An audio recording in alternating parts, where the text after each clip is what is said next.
તને કંઈ થયું છે? યાદ રાખજો, સુસાઇડ તો ક્યારેય નહીં કરું. દેવર્ષ, હા પપ્પા. બહાર આય. આયો. તું યાર, તમે ખબર છે કોને ફોન કર્યો? કોનું નામ લો છો તમે? હા બોલો.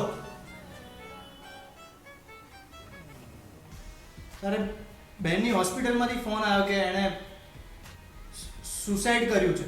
શું? આ કેવી રીતે પોસિબલ હોય? દીદી તો આ તો રહી.